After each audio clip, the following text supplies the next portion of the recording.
The scene behind me carries us back almost a century. When this property was first purchased in 1917, there was a farmhouse on the grounds, a barn, some stock, and some implements for the farm. When it was first used for the camp meeting in 1916, a year earlier, there was a tent, and under the tent the worshipers gathered.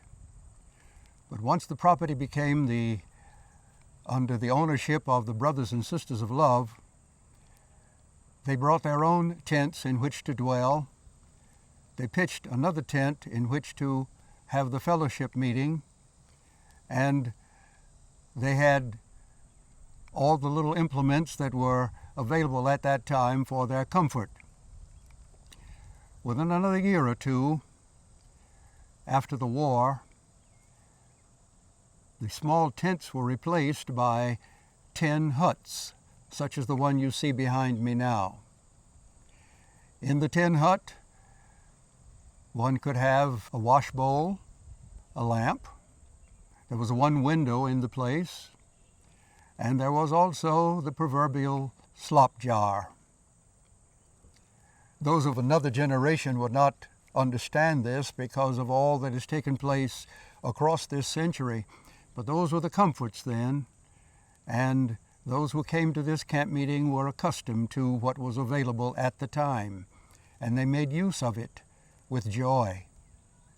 When they gathered for fellowship, for inspiration, when they gathered for cooperative planning, when they gathered for teaching and preaching, they were of their time, but thinking beyond their time and planning for the time we now enjoy.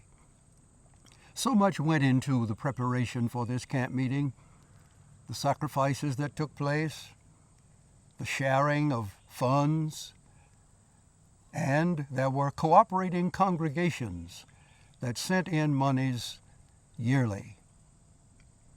There were several church centers, as I like to refer to them, that were strong congregations out of which other churches were planted. And this camp meeting and this National Association were blessed by the donations of those strong church centers. One of those strong church centers was Pittsburgh, where on Paulson Avenue, and later when the church moved to Lincoln Avenue, the congregation continued to grow, and the leadership of that congregation provided leadership for the National Association and this camp meeting. R.J. Smith. Later on, Clifton Morgan. A little later, Leonard Roche, all of them pastors of that particular church, each in his own time. But that strong church center became the place where many leaders were trained. Another leading church center was in Detroit, Michigan, where D.F. Oden had pastored, and where later Raymond Samuel Jackson pastored. He was chairperson of the General Ministerial Assembly from 1943 to 1955, and during that period, so much of the growth and development of this association took place organizationally and in terms of mission outreach. Another strong church center was Washington Courthouse, Ohio, pastored by Emma A. Crosswhite, whose husband, Joe Crosswhite, was the general manager of this campground. When the Crosswhites became leaders here in the 30s, the major development of the campground took place. New buildings went up. Joe Crosswhite was a builder by trade, and due to his training and his skills, his expertise, foundations were laid on this campground that continue to be used today, although many of the buildings he constructed have been renovated long since. Another strong church center, Chicago, Illinois. And from that congregation many funds were sent for the upkeep of these grounds and for the support of this mission. One of the pastors of that congregation became chairperson of the General Ministerial Assembly, Marcus Harold Morgan. He was twice chairperson of the General Ministerial Assembly, and he was one of the leaders who helped to foment encouraging growth in the churches and also helped to bring great development to the Church of God movement as a whole. Strong leaders have always been here, always have been operative, and strong churches have always played their part in bringing us to the level of progress we now enjoy. The tabernacle, named after Raymond S. Jackson, one of the more modern buildings on the campground, continues to house lively worship services and great music occasions, and it is a place of mere sitting and greeting for fellowship and sharing. Raymond S. Jackson was one of the prophets of the movement, one of those who helped to guide and spur the church on to greater social togetherness. There were times when he, at Anderson Camp Meeting, would preach stirring sermons that would prod us to move closer to the university and the universal idea of unity, and more cohesion and greater cooperativeness for the mission that God had given to the movement at its beginning.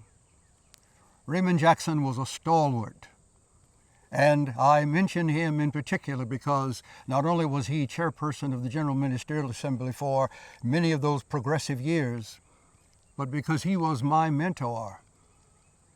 After I received my calling to the ministry, Raymond Jackson mentored me, and he chose me to be his first full-time associate at the church in Detroit, where I gained my footing in serving. Strong church centers. There were many others. Washington, D.C., under Dr. Benjamin. Benjamin was from one of the islands and had met Church of God persons when he came to New York. There was in New York what we call a missionary home. And when Benjamin met some of the leaders at the missionary home and found his way into the Church of God by means of them, he became one of the stalwart leaders and developed a strong church center there in the capital of our United States. That was a strong church that helped to support the growth of this work as well. So much can go on at a campground. So much can be given at a camp meeting far beyond the hearing of sermons and mere fellowship. A campground is a place of life, life-giving gifts, stirring personalities, lively talk, rich sharing, and conversions. So many benefits, so many blessings can come when people, through prayer and sacrifice, give themselves to create an entity that will last through many decades, such as the pioneers of this camp meeting did.